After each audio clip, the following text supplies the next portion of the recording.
बिस्मिल्लाहिर्रहमानिर्रहीम। अस्सलाम वालेकुम। हकीकत टीवी हमेशा आपको एक बात कहता है कि जो हकाइक आंखों से नहीं देखे जा सकते उनको देखने की कोशिश किया करें। जो कानों से सुनाई नहीं देते आपने उसको सुनने की कोशिश करनी है। जब आप ज़िंदगी में ये काम करना शुरू कर देंगे तो असल सच्चाई तक आपकी राह हमवार हो जाएगी और आपको पर्दों के पीछे छुपे हुए जो राज हैं वो पता चलना शुरू हो जाएंगे। अब हम डिस्कस करने जा रहे हैं एक ऐसा केस जो आज तक सोशल मीडिया छोड़िए किसी जगह पर उस एंगल से डिस्कस नहीं हुआ। और हकीकत टीवी का काम है आपके सामने पॉइंट्स रखना। ये पुलिस का काम है, रियासती इदारों का काम है कि आप उसका इस एंगल को भी इन्वेस्टिगेट करें और पता चलाएं कि कौन है। क्योंकि एक चीज़ आपने सिर्फ ज़हन में रखनी है कि ये नूर मुकद्दम और जाहिर जाफिर का जो केस है ये कोई आम केस नहीं था। इस केस के अंदर इस शख्स को पागल बनाया जा सकता है, इसको अगवा का केस करार दिया जा सकता है, जबकि ये केस का एंगल जुड़ रहा है एक शैतानी ताकतों के साथ। क्योंकि जाहिर जाफिर ने 4 घंटे तक इस वीडियो की अहम डिस्कशन चलती रहेगी। लेकिन इससे पहले आप वीडियो को लाइक करें, हकीकत टीवी को सब्सक्राइब कर लें और बेल आइकन पर जरूर क्लिक करें। सूरज गरूब होने का वेट किया कि सूरज गरूब होगा तो वो एक कुर्बानी देगा, और वो कुर्बानी शैतान के आगे उसने किसकी देनी थी, क्या थी, ये तमाम चीज़ें अब आप सुनिए। आपने तमाम पूरे मीडिया पर हर जगह पर चीज़ें देख ली, आपको अंदाज़ा हो गया किसने क्या कहा, किसने क्या कहा। एक एंगल आपने देखना है कि इसको अगवा का नाम ना दिया जाए, जो कि हो सकता है आने वाले वक्त में कोशिश हो। दूसरा, इस शख्स को पागल करार ना दिया जाए, क्योंकि अब अमेरिका का सफ़ीर भी इसमें शामिल हो चुका है। याद रखिएगा ये चीज़। और वो क्यों अगर इससे मुलाकात कर रहा है, क्यों इसने अपने दोस्तों को कहा था। अब बहुत सारे मामला सामने आ रहे हैं कि इसने अपने कई दोस्तों को कहा कि अगर मेरे माँ बाप इस दुनिया से चले जाएं, कुछ उनके साथ हो जाए तो फिर क्या होगा। कोई अपने माँ बाप को भेजता है। एक रस्म शैतान के लिए कौन सी अदा करनी थी, ये क्या था, और क्यों उसने अपने एक दोस्त को कहा था अगर मैं कुछ ऐसा कर बैठूं तो क्या मुझे अमेरिका बचा लेगा। और फिर उसने ये बात जब वो पकड़ा गया तो उसने ये क्यों कहा कि मेरी ज़िंदगी को ख़तरा है। किससे ख़तरा है, अब ज़रा शुरुआत करते हैं। आपने वीडियो को एंड तक देखना, आपको पता चलेगा कि असल केस क्या था और क्या बन सकता है बाद में। हो सकता है बाद में इस तरह का केस बन जाए कि जिसने अगवा किया था पैसों के लिए, फलाना ये वो, ऐसी कोई कहानी नहीं। अब ज़रा सुनते जाइएगा। सबसे पहले अल्लाह पाक नूर को जन्नत नसीब करे। उस बेचारी के साथ बड़ा जुल्म हुआ और अल्लाह उसकी फैमिली को भी सब्र दे, क्योंकि जिन लोगों के साथ इस दुनिया में होता है उनके साथ आखिरत में अल्लाह पाक अजर देता है। और खुदा रहा कोई किसी के करैक्टर पर बात ना करे। अल्लाह को कौन सी किसकी अदा पसंद आ जाए और वो किसको किस वजह से बख्श दे, अल्लाह उनके गुनाह भी माफ़ फरमाए। क्योंकि हदीस शरीफ में आता है अगर कोई इस दुनिया से रुखसत हो जाता तो आप उसको बुरा ना कहें। अब शुरुआत करते हैं कि असल कहानी क्या थी। देखिए, एक जो एम्बेसडर होता है वो बड़ा ताकतवर शख्स होता है। उसकी इतनी ताकत होती है कि एस्टैब्लिशमेंट से लेकर, हुकूमत से लेकर इंटरनेशनल इस्टेब्लिशमेंट तक भी उसकी रसाई होती है। क्योंकि एम्बेसडर ने लोकल फॉरेनर्स हर जगह पर गुफ्तगू करनी होती है, मिलना होता है, तो उसकी पावर, चाहे वो रिटायर भी हो जाए, उसका सर्कल हमेशा स्ट्रांग रहता है। ये बेसिकली नूर मुकद्दम पाकिस्तान के साबिक एम्बेसडर टू साउथ कोरिया, यानी साउथ कोरिया में जो पाकिस्तान के एम्बेसडर शौकत मुकद्दम थे, उनकी बेटी थी।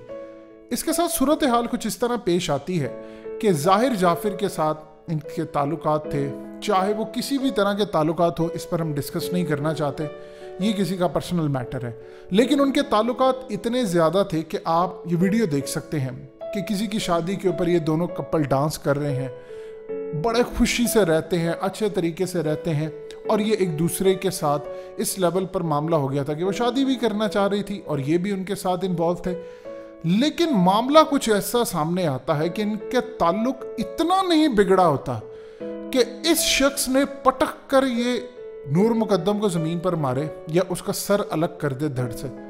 ये एक रस्म थी जिसके साथ जाकर डॉट्स मिलते हैं।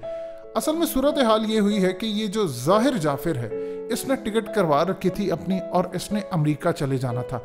19 तारीख वाले दिन जाहिर जाफिर फ़ोन करता है नूर मुकद्दम को और उसको बुलाता है घर के अंदर और घर में बुलाने के बाद कुछ इस तरह का मामला आता है कि 4:30 बजे के करीब लोग देखते हैं कि नूर मुकद्दम बालकोनी से छलांग मारते हुए बाहर जाती है और जाकर सिक्योरिटी गार्ड के जो कैबिन है वहां पर जाकर छुप जाती है। और सिक्योरिटी गार्ड चूंकि मेन गेट बंद होता है तो वहां पर चीखो पुकार और ये वो सारे आवाजें आती हैं। जाहिर जाफिर पीछे से आता है, उसको बालों से पकड़ता है, घसीट कर लेकर जाता है, पटक कर उसको मारता है। बाद में सीसीटीवी फुटेज के अंदर ये सब कुछ चीजें आ चुकी हैं। वो अलग बात है कि मीडिया पर रिलीज नहीं की जा रही, आगे चलकर बताएंगे क्यों रिलीज नहीं की जा रही। उसके बाद इर्द गिर्द के लोग देखते हैं, ये 4:30 बजे का वक्त है, ये उसको लेकर जाता है, ऊपर उठाता है, फिर जाकर पटकता है, देखता है कि कहीं ये मर तो नहीं गई, और फिर इसको ऊपर ले जाकर 3.5 घंटे या 3 घंटे तक ये तशद्दुद करता है।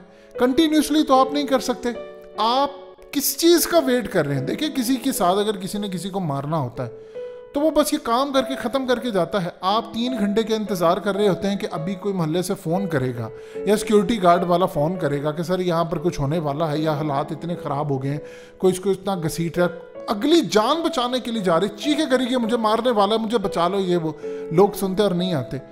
सबसे पहले एक बात बताइए, क्या आपकी अक्ल इस बात की इजाज़त देती है कि सोसाइटी से या इर्द गिर्द के लोगों ने इतना जो जुमगटा देखा, क्या उन्होंने फ़ोन नहीं किया होगा या सिक्योरिटी गार्ड ने फ़ोन नहीं किया होगा पुलिस को? अभी तक जो पुलिस कहती है किसी ने फ़ोन नहीं किया।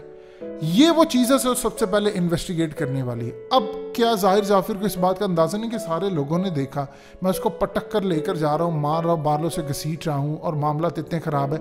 आम रूटीन का तशद्दुद और इसमें ज़मीन आसमान का फ़र्क है, ये चीज़ ध्यान में रखिए। फिर वो 3 घंटे तक वेट करता है। 3 घंटे वेट करने के बाद वो इसका सर धड़ से अलग करता है। वो वेट किस चीज़ का कर रहा था? वो वेट कर रहा था सूरज गरूब होने का। क्यों वेट कर रहा था वो सूरज गरूब होने का? ये एक अजीबोगरीब सवाल है। शैतानी ताकतों को वो खुश करना चाह रहा था। जाहिर जाफिर इस्लाम से बेजार था। वो इसके आप जितने सर्कल में लोग हैं, ये एथियस्ट था, मुल्हिद हो चुका था, यानी बिल्कुल भी इस्लाम से इसका ताल्लुक नहीं था। वो बड़ी मुगल्लिज़ात इस्लाम के बारे में, खुदा के कॉन्सेप्ट के बारे में बड़ी फजूलियात बातें करता था। अगर आप इसके दोस्तों से पूछे तो वो आपको बताएंगे कि अगर ये गाड़ी में जा रहा होता था, फिर रास्ते में जानवर नज़र आते थे, उसको पकड़ लेता था, उसको पानी पिलाना या उसकी केयर करना बज़ाहिर वो बड़ा नज़र आता है। लेकिन उसने उस दिन सूरज गरूब होने का इंतज़ार किया है और उसके बाद सर धड़ से अलग किया है।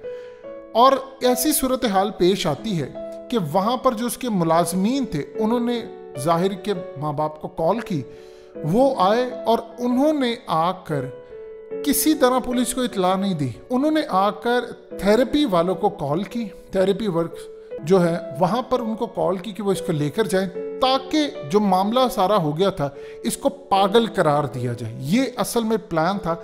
ये वहाँ पर भी गया, इसको पागल करार दिया जाए और उसके बाद जो भी मामला था, इसके माँ बाप ईच एंड एवरीथिंग सब चीज़ों से आगाह थे। इसके मोबाइल फ़ोन से जो चीज़ें मिली हैं उसके मुताबिक ये कई और लोगों के साथ भी ये काम कर चुका है। और ये केस अगर खुला तो खुला, जो कि इसके चांसेस बहुत कम है, क्योंकि मे भी हो सकता है इसको अगवा का नाम देकर बंद कर दिया जाए, कुछ भी हो जाए।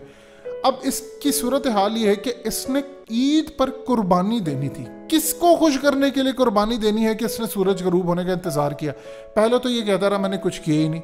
जब वो बॉक्स वाले आए, उन्होंने आकर पुलिस को इन्फॉर्म किया कि यहाँ पर ये मामला है, कोई बहुत बड़ा हादसा हुआ है। तो फिर पुलिस वाले आते हैं, फिर उसके बाद आकर ये सारा मामला होता है। उसके बाद सूरत हाल कुछ इस तरह सामने आती है कि कोई शख्स पुलिस को इन्फॉर्म नहीं करता। ये शख्स कहता है, जब पकड़ के इसको लेकर जाते हैं अदालत में, तो पुलिस वाले क्यों कह रहे हैं बड़ा ज़हीन बच्चा जी, बड़ा ज़हीन बच्चा है। क्यों?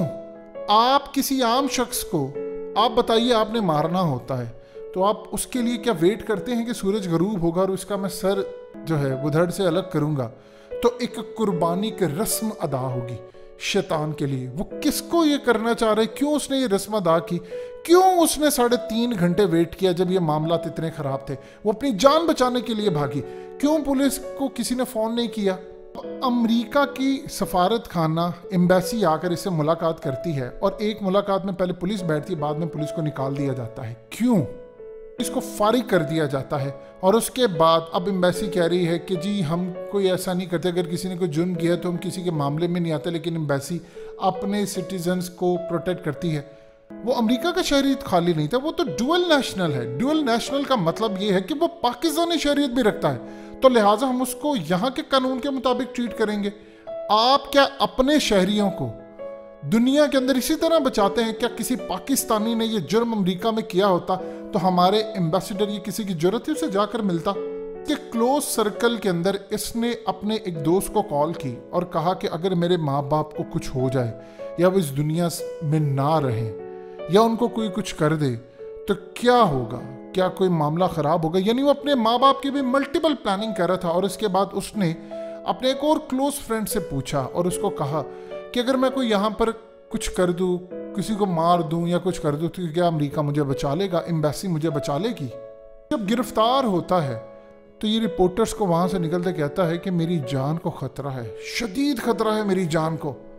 किस चीज़ का ख़तरा हो सकता है? सबसे पहले ये बात बताइए, किस चीज़ का ख़तरा इसको हो सकता है? जब वो पुलिस कस्टडी में, ये केस भी ये कहते हैं जी ज़ाती नौयत का, या तो किसी का काम हो तो फिर हो, फिर ये किस चीज़ का खतरा कह रहा है? इसको क्या शैतानी ताकतों से खतरा है कि अगर ये राज उगल देगा तो वो इसको छोड़ेंगे नहीं, या वो इसको बचा कर ले जाएंगे, या इसको पागल करार देकर, या इसको कोई डकैती का नाम, या इसको कोई अगवा बराए तावान या कुछ ऐसा करके, या विक्टिम की जो फैमिली है या नूर की जो फैमिली है वो इसको माफ़ कर देगी और मामला रफा दफा हो जाएगा। ये वो तमाम चीज़ें जिस पर आपने नज़र रखनी है। तो ये चाहिए था कि माँ बाप को उसी वक्त गिरफ्तार किया जाता, लेकिन 4 दिन के बाद गिरफ्तार किया गया। उतनी देर वो किन से मिलते रहे, किन ताकतों को क्या पैगाम देते रहे? ये हमेशा ऑन ऑफ रहता था मूड में, कभी बहुत ज़्यादा गुस्सा, कभी कुछ, इसकी बहुत सारी चीज़ें थी। इसने यहाँ पर ईद पर कुर्बानी पर एक कुर्बानी देकर अमेरिका जाना था। और ये याद रखिएगा, ये कोई ऐसा मामला नहीं था, ये बाकायदा मनसूबा बंदी के तहत उसने सूरज गरूब होने का इंतज़ार किया और फिर एक कुर्बानी देकर वो अमेरिका जाना चाहता था। सबसे ज़्यादा इंटरेस्टिंग सूरत हाल ये है कि अगर वो अमेरिका जाना चाहता था, असल में किसी ने क्यों इन्फॉर्म नहीं किया, कोई सिक्योरिटी वाले, इन सब से पूछा जाए कि क्या सूरत हाल है। आपको एक ही बात कहते नजर आएगी, हम किसी के पर्सनल मैटर में नहीं बोलते। ये मैटर की बात नहीं है। जब ऐसा हो रहा, किसी को कुछ भी नहीं पता चलता किसने कहाँ से फ़ोन किया, लेकिन 3.5-4 घंटे तक वो रखा, उसने मगरिब का इंतज़ार किया, कुर्बानी पर कुर्बानी दी और उसके बाद चला गया। और अब इसके बाद जो कहानियाँ घड़ी जाएंगी कि फलाना था, अगवा था, इतने पैसे मांगे, वो था, ये वो, इसमें बहुत सारे अब रंग होंगे, वो आपने देखने हैं। आने वाले वक्त के अंदर बहुत सारी जो चीज़ें हैं, हमारा काम था आपके सामने पॉइंट्स रख देना, और बहुत सारी बातें हम यहाँ नहीं कर सकते। सिर्फ आपने नज़र रखनी है इस केस पर कि ये किस रुख में जाता है और क्या इसमें कोई माफ़ी तलाफ़ी होगी, क्लोजिंग होगा, ये बंदा बाहर चला जाएगा, फिर उसके बाद कोई वालिदैन माफ़ करें, क्या होगा आगे, आप समझदार हैं।